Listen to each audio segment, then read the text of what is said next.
जय गुरु जी। शुक्राना गुरु जी। गुरु जी की प्यारी प्यारी संगत जी को जय गुरु जी। संगत जी, जिस यात्रा की शुरुआत हमने गुरु महिमा से की हो, उसका समापन भी तो हम गुरु महिमा से ही होना चाहिए, ऐसा मेरा विचार है। आज हम पहुंच गए हैं दिव्य आभा के अंतिम अध्याय तक। एक ऐसी यात्रा के अंतिम पड़ाव पर जहां शब्द समाप्त होते हैं और गुरु जी के चरणों में श्रद्धा और समर्पण का भाव शुरू होता है।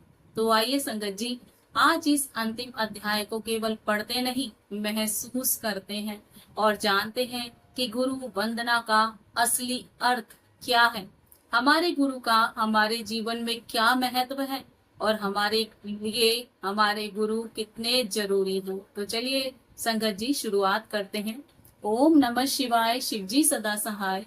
ओम नमः शिवाय, गुरु जी सदा सहाय। जय गुरु जी। शुक्राना गुरु जी। जय जय गुरु जी। दिशा दर्शन। संगत भक्ति में लीन हृदयों का समूह है। इस समूह में विभिन्न विचारधाराओं से प्रभावित व्यक्ति संगठित होकर एक ही लक्ष्य, एक ही आदर्श भक्ति की ओर बढ़ते हैं। इसकी समानता एक वृक्ष से की जा सकती है, संगठित व सुरक्षित, किंतु विभाजित होकर उसे प्रत्येक आंधी का सामना भी करना पड़ता है। एकांकी हृदय की एकांकी भक्ति में अपने भीतर उसे एक अनुपम देवत्व की प्राप्ति होती है। स्वयं श्री गुरु जी। देवत्व से एकांकी होने के लिए इसे औपचारिक रूप से अपनी हर बुराई को त्यागना होगा। संगत पर गुरुजी अपनी कृपा वृष्टि करते हैं। संगत अतुल्य प्रेम का स्रोत है। अंततः प्रेम से बंधा हुआ परिवार। यदि हमें प्रेम का अभाव है तो यह संगत नहीं है। इसका सर्वोच्च उद्देश्य एक साथ मिलजुल कर बंध कर रहना ही है। शेष कर्म अपने आप ही होते रहेंगे। परिवार विभाजित होते देखकर उन्हें कैसा लगेगा? यह परिवार उनको, जिसको उन्होंने भोजन कराया था, यदा कदा अपने हाथ से बनाकर भी इस परिवार ने उनके सम्मुख बैठकर खाया, रोए और हंसे और प्रेम के बंधन में बंध रहे हैं। वह परिवार जिसके सदस्यों पर वह ईश्वर के समान अनंत माध्यमों से कृपा वृष्टि करते आए हैं। पिता को अपने पुत्र और पुत्री में कोई अंतर नहीं दिखता है। हमारे दिव्य पितामह की भावनाओं में फिर अंतर होने का प्रश्न ही नहीं उठता है। वह हम सबसे समान स्नेह करते आए हैं। हमारी दृष्टि में गुरुजी की मानव आकृति थी, क्योंकि वह हमारी दृष्टि की सीमा है। वह तो वास्तव में तत्वहीन थे, जैसा अनेक सत्संगों से विदित होता है। वह समय आकाश, वजन की सीमाओं और भौतिक अथवा लौकिक नियमों, कर्मों के बंधनों और आकांक्षाओं के मोह से सर्वोपरि थे। वह माया के जाल से मुक्त थे। वह शिव हैं। असख्य संसार प्रकट होकर प्रलय को प्राप्त हो जाए, किंतु वह सदा विद्यमान रहेंगे। गुरु की अवहेलना करना संभव नहीं है। गुरु की परिभाषा देना भी संभव नहीं है। यह भी कहना कठिन है कि गुरु कौन है और क्या है। परंतु एक तथ्य स्पष्ट है, वह मनुष्यों, देवी और देवताओं की सीमाओं से नहीं बंधे हैं। वह तो सर्वोच्च है। वह समझने की भूल नहीं करनी चाहिए कि मनुष्य रूप में वो आए हैं। वह तो उनके अस्तित्व का माध्यम मात्र है। कल वह मनुष्य शरीर में थे, आज पूरा ब्रह्मांड उनमें विलीन है। कल वह लाल परिधान में थे, आज आकाश उनका परिधान है। कल वह आपको अपने नाम से संबोधित कर रहे थे, आज आप शांति पूर्वक उनकी आराधना कर रहे हैं। कौन कहता है कि वह नहीं है? उनकी संगतों को स्मरण कीजिए। भव्य, प्रभावशाली और सौम्यता से वह प्रवेश करते हैं, और जब तक आप तत्परता से उनके अभिवादन के लिए खड़े नहीं हो पाए हैं, वह अपने आसन पर बैठ जाते हैं। एक पैर के ऊपर दूसरा, उस पर उनका लंबा परिधान हल्का सा उठा हुआ, जिससे आप उन कमल चरणों के दर्शन कर सकें और उन पर अपना ध्यान केंद्रित कर सकें। गुरुवाणी के शब्दों की मधुर ध्वनि से वातावरण रमणीय होता है और उन आपको उनके चरणों की ओर खींचता रहता है, आपको अपने जीवन के कष्टों से दूर करता हुआ, आपको मनुष्य के अंतिम लक्ष्य की ओर प्रेरित करता हुआ। अप्रतिबंधित स्नेह, बस यही था।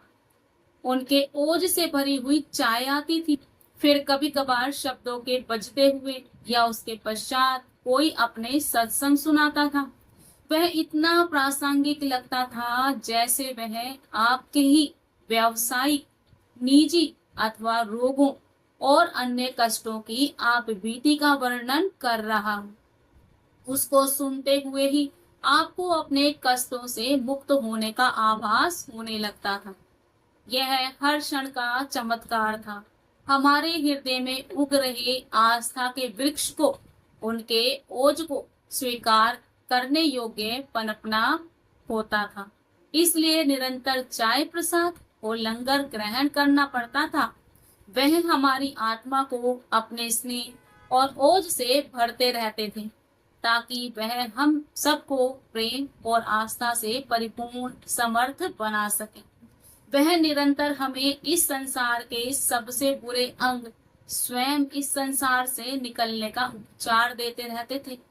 जीवन के उतार चढ़ावों की कठिनाइयों में वह सदा हमारे साथ रहते थे। संभवतः किसी को भी उनके वास्तविक रूप का ज्ञान नहीं है। यह कहना पर्याप्त होगा कि उनमें प्रेम का पारावार था और सबसे प्रेम की आशा रखते थे। जय गुरु जी, शुक्राना गुरु जी। गुरु वंदना। बंदौ गुरु पद कंज, कृपा सिंधु नर रूप हरि, महामोह तम पुंज जासु, बचन रवि कर निकर। बंदौ गुरु पद परम पदमु पराग, सुरुच सुभाष सरस अनुरागा, अमिये मुर्मे चूरन चारु, समन सकल भव रज्जु परिवारु।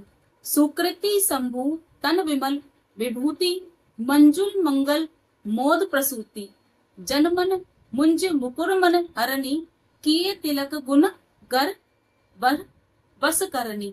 शिरगुर पद मणि गण ज्योति, सुमिरत दिव्य दृष्टि ही होती। दलन मोह तम को सुप्रकाशु, बड़े भाग उर आवल जासु। उर्दही विमल विमोचल ही को, मिटहि दोष दुख भव रजनी को। सूझहु राम चरित मन मन का, गुपत प्रकट जह जो जही खानी का। रामचरित्र मानस तुलसीदास जी द्वारा कृत है, उससे लिया गया एक पद है। ये बहुत ही प्यारा, जिसमें गुरु जी की, अपने गुरु की वंदना करते हैं। बहुत सुंदर।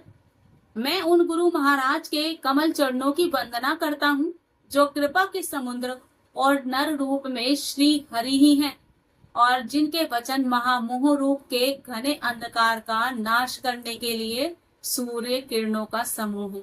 मैं गुरु महाराज के कमल चरणों की धूल रज की वंदना करता हूँ जो सुरुचि, सुंदर स्वाद, सुगंध तथा अनुराग रूपी रस से परिपूर्ण है। वह अमर मूल संजीवनी का सुंदर चूर्ण है जो समस्त भव रोगों के परिवार को नाश करने वाला है।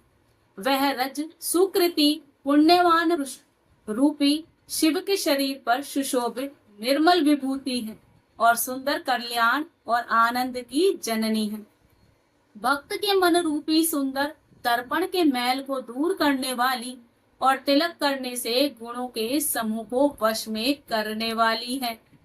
श्री गुरु महाराज के चरण नखों की ज्योति मणियों के प्रकाश के समान है, जिनका स्मरण करते ही हृदय में दिव्य दृष्टि उत्पन्न हो जाती है। वह प्रकाश अज्ञान रूपी अंधकार को नाश करने वाला है। वह जिसके हृदय में आ जाता है वह अत्यंत बलशाली है, भाग्यशाली है। उनके हृदय में आते ही हृदय के निर्मल नेत्र खुल जाते हैं और संसार रूपी रात्रि के दोष दुख मिट जाते हैं एवं श्री रामचरित्र रूपी मणि और माणिक्य गुप्त और प्रकट जहां और जिस स्थान में है दिखाई दे जाते हैं। जय गुरु जी, शुक्राना गुरु जी, जय जय गुरु जी। संगत जी, आज दिव्य आभा जो कि गुरु जी का पावन ग्रंथ है और उन्हीं के आदेश पर यह लिखी गई थी। जीतू अंकल जी को कार्यभार सौंपा गया था। आज बुक का समापन हो गया है और इतने प्यारे सत्संग हैं इसमें कि हमें इतना भाव विभोर कर देते हैं और हमारी रूह तक को कपा देते हैं।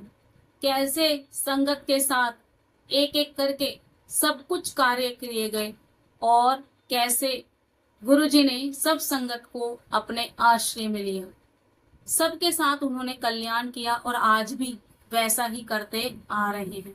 संगत जी, आज इसका आखिरी अध्याय था, ये मैंने समापन कर दिया और कल से शाम 5 बजे आपको इसी समय पर गुरुजी तेरा ब्लेसिंग पर श्री शिव महापुराण के वीडियो मैं शेयर करूंगी।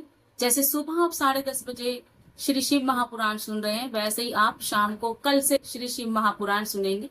मैं आज अपनी वाणी को यही विराम देती हूँ। जय गुरु जी, शुक्राना गुरु जी, जय जय गुरु जी।